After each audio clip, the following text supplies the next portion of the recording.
Hello friends, my name is Ansu and today we're here to do the worst / disappointing books that I've read in 2022. If you don't know who I am, please consider subscribing down below because I go on a rant about almost anything and everything. This is the first time I'm doing my hair like this, so keep your comments to yourself. A lot of these books that I'm going to be talking about today are not necessarily like the worst thing I've ever read in my entire life, except for one of these books. But the rest of them were just very disappointing to me because I expected it to be a little different, and the way the story just went was definitely not it for me. So we'll talk about all of the books, and then towards the very end you'll see the one that I absolutely despised. I already filmed this video like once before and I hated the way that I looked, and the entire like setting, I guess, was just not my favorite. So we're redoing this whole situation and hopefully this one's better. So let's talk about the worst books that I read in 2022, the books that I would put into the pits of hell, but let's get into it. The first one I want to talk about is The Maidens. Everyone seemed to like really like it for some reason, or maybe not. Now that I'm scrolling through GoodReads, not a lot of people did. I don't know where I heard about this book, but I heard that it was pretty good, and so I picked it up. It was not good. It was just horrible. There's this professor named Edward who's 100% a murderer, but there's no way that this psychologist person can prove that this very handsome, charming person can be a murderer. All the staff and students really adore this professor, so there's no way to really truly prove that this person is a murderer in fact. There's this like female society called the Maidens in this university or college or whatever, and this character named Mariana, who is a group therapist who dealing with a lot of different types of people, becomes kind of fixated with the Maidens because her niece's friend was a part of that group and she ended up being murdered. So it's like a kind of like an investigation of this group called the Maidens, and also like what is going on, how to prove that this professor is in fact a murderer, yada yada yada. It was just weird. It was trying to be like dark academia, but it was just what the fuck. Like I don't even understand like why I read this entirely. Like I'm honestly questioning my thought process of just sitting like completely through this book and just like, yeah, let me finish reading. I don't know why. And honestly, like the characters, I didn't really care about. The therapist, I didn't really care about. All these other like the niece character that was kind of introduced a little bit, did not care about anybody. So overall, like the story just lacked so much. And also like the plot twists were just like kind of there. It was meh. I kind of figured a lot of the storyline, I guess, and I just, yeah, didn't really love it. It was just not the best thing that I've read, and I really despised it. I think I gave this like 2 stars, and it's not a fan. The next book that I want to talk about is The Last Thing He Told Me by Laura Dave. This one is more of a disappointing book rather than like the worst book, I guess. Basically, Hannah's husband Owen kind of goes missing one day and she has no idea what happened to him. He only leaves like a note left behind basically saying to take good care of her or something like that, or like protect her at all costs, something like that. We kind of assumed that this was about the daughter. My biggest gripe with it is that Hannah seemed to be a character that did not know what was going on like whatsoever. Most of the time she had like zero grip on her surroundings, and Owen is a character that was like on the run and we really don't know what he's like, who he is, or anything really. FBI agents come forward and arrest like Owen's boss or something. A lot of things happen. It's a little crazy. It just keeps going like that. I felt like Hannah was not just a really good character to read from. I don't know, she just didn't have a grip. So that was really disappointing. And yeah, the very like last chapter of this book, I think the epilogue, or like right before the epilogue or whatever, there was like a little scene that I did not see coming, and I was just like, it was very sweet. It kind of leaves it a little open-ended, I guess, and it seemed very nice. It just was a little heartwarming, I guess. And I had a good time with that one scene. The rest of it was just like very mediocre to me. I didn't really care about it too much. The next one I want to talk about is Counterfeit by Kirsten Chen. I actually received this through NetGalley from HarperCollins, and I was really excited about reading this because it does have a very good premise. This is also another one of those disappointing books, I guess. It follows around this character named Ava Wong, who is like a lawyer, and she's not really using her lawyer knowledge, I guess, to any job really, and she's just kind of stuck in a rut. She's taking care of her baby who is just always throwing tantrums. Her marriage is at the brink of divorce. It's really bad for her. At this time, she kind of meets her like old college roommate who kind of dropped out of college for no reason, or like no good reason that we know of. And she comes to Ava and she's like very polished, and she's not like what she used to be. She used to be very shy, and now she's like very confident. She's like dripping in richness, and we just see her and we're just like, what is going on? We have no idea what happened to her. But we come to know that this character is now actually a counterfeiting agent, I guess. She counterfeits like these really expensive handbags and ends up like selling them for like a regular price. She wants to get a step into the US. So she needs a person who has a US passport, who has a very clean criminal record. So that is where Ava comes through. So Ava has to like try to work with this person and figure out if she wants to do it or if she can do it really. And we see all these things that happen behind the scenes and how the counterfeiting process kind of occurs in the back. I feel like towards the end it was like a little disappointing. I don't know why though. There was just something that oomph factor was really missing for me.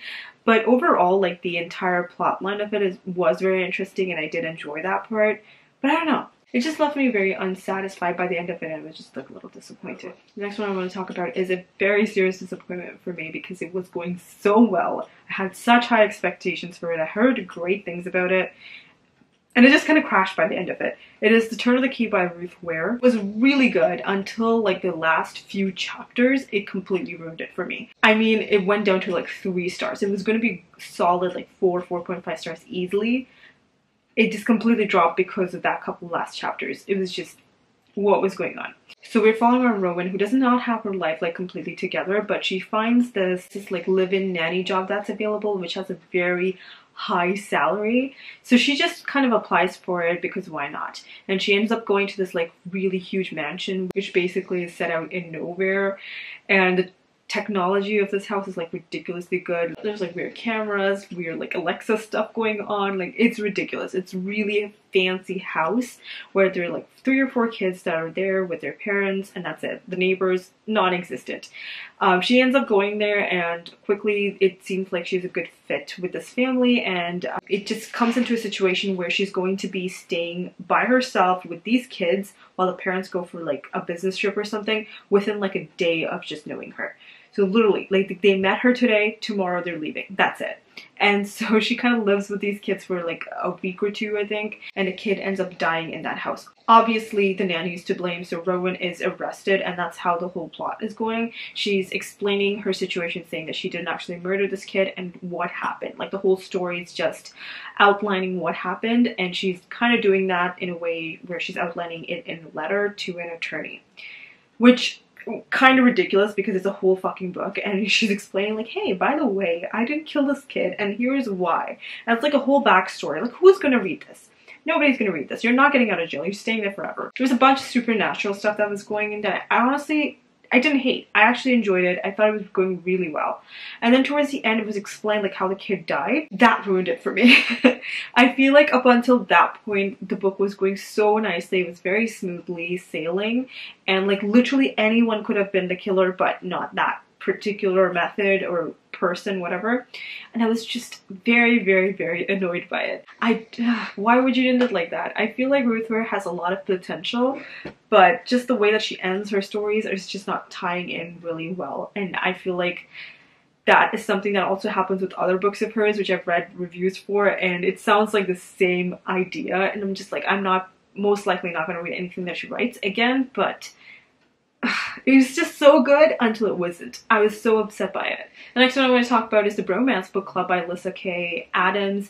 A lot of people love this book so much, and I'm really annoyed by it. We have this really famous like baseball player, I think, named Gavin, who's having marital problems. He has 2 kids with his wife, and they've been really happy until he comes to know that his wife has been faking orgasms throughout their entire marriage. So he gets into an argument with her. They're at the brink of divorce, and obviously he does not want to lose her. He ends up talking to his like teammates, and they basically introduce him to this thing called the Bromance Book Club, which is a romance book club where they just read romance books, try to learn how to talk to women, I guess, and they're like fix things with their partners essentially. So Gavin really uses these tips to win over his wife back, and it's supposed to be very cute. But here's the thing, they really didn't try to explain like how these characters fell in love, how the whole romance kind of happened, because that romance thing was not clicking for me. It really wasn't. I understand like love at first sight or like very quickly, fine, I get that. It can happen and it has happened in the past, so fine, I get it. But I don't know, the way that they explained the romance, it just felt like they didn't have a spark. It didn't make sense for these two characters to truly be together, and I just didn't really care about it. And all the smutty all the smutty scenes were just like, okay, what? It was weird. I didn't really like it. It was just very disappointing because everyone seemed to really enjoy it and I just felt betrayed. The next one I want to talk about is Twice in the Blue Moon by Christina Lauren. I never thought I would put a Christina Lauren book on the worst books that I've read list, because honestly, I love Christina Lauren. They're like one of my favorite author duos, and I don't think I've read a single book that I've hated by them, but this one just did not hit the mark. So we're following around this character named Tate Jones, and she is the daughter of this like really famous actor, and she and her mother kind of goes into hiding because I think this actor guy kind of cheated on her mom, and then there's like a whole scene that happened. They went into hiding, they changed their names, all that kind of stuff. One day, Tate Jones and her grandmother just go on a trip, I think Paris, for like a vacation. They're just chilling and they meet these two people. One of them is Sam Brandes and his grandfather, I think, and basically Tate and Sam really hit it off. They're good friends, and that ends up being Tate's first like romantic experience as well. But it seemed very sweet. They seemed to have like a good connection. Within just a couple of days, they seemed to have a good connection. After they have their romantic encounter, the next day essentially, a lot of these media people show up at the hotel and they figure out Tate Jones is actually this like famous actor's daughter, and they like bombard her with pictures, find her mom, take pictures of her house, all that kind of stuff. It's crazy. Obviously Tate feels completely betrayed by her first love, and fast forward 10 years later, Tate is like an amazing actress. She's very famous and she's absolutely fantastic. Plot twist, she actually ends up meeting Sam for one of her movies and she does not know how to act. And they're kind of trying to reconnect and fix their friendship and romance, I guess. And that's the story. I really honestly did not care about these two characters that much. I did not care about the story at all. And once they actually got into like 10-year later reunion, I just did not care for these characters at all to be together. It just felt like a very disappointing romance and I was just really upset by it. Yeah. Let's talk about the worst book that I read in 2022. Are you ready? Hold your horses. The Spanish Love Deception by Elena Armas. This is a very, very popular book. I absolutely fucking hated it. We're following around Catalina, who is a very like successful person in her industry, I guess, in her company. She's fantastic. She is in desperate need for a date to her sister's wedding, where her ex-fiance is going to show up with like his fiance now or something like that. So she just wants to one-up him and have an American boyfriend that she had claimed that she had. Obviously she did not. She has to like make things happen with this other person that she knows from her company called Aaron. So the only good quality that Aaron seems to have, he is kind of condescending, but at the same time the only good quality he has is like sometimes he's good to women. He stands up for women. The bar is in hell, you guys. Like honestly, what? That's it. Okay. Oh wait, there's another redeeming quality. He's a tall person. That was a redeeming factor. There we go. Honestly, that's it. Like throughout the entire book, they keep saying that this guy is tall. He's like really handsome. He's very tall. Did I mention he's very tall? Because that's the entire book. Like throughout the entire book, they've mentioned it so many times. I feel like I should have counted the amount of times they mentioned how tall he is compared to like other people. Like he's towering over this person. I look like such a small human being next to you. I fucking hated it. Do not even talk to me about the sex scenes. Like, oh my god. I kid you not, there was a line that said that I want to feel you look at me.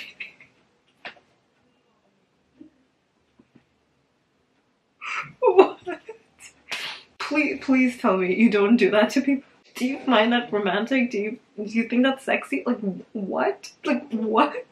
I am in so much shock. When I just like read that line, I was just in so much shock. I just had to like drop everything. Like what the fuck did I just read?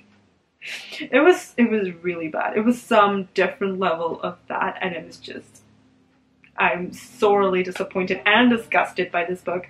Will I read anything else by Elena Armas? Most likely not, because I don't want to diss on the author. She's probably really good, and a lot of people seem to like her, so I'm just gonna stand hands off. I know there's more books by her already, and I can't do this to myself. This is the same thing that happened yesterday. Like the entire time when I was filming, I just had no words for this book. I was just completely blank because it sucked that much, and it sucks the life out of you. I'm just tired of it. Okay, I swear I'm actually quite nice.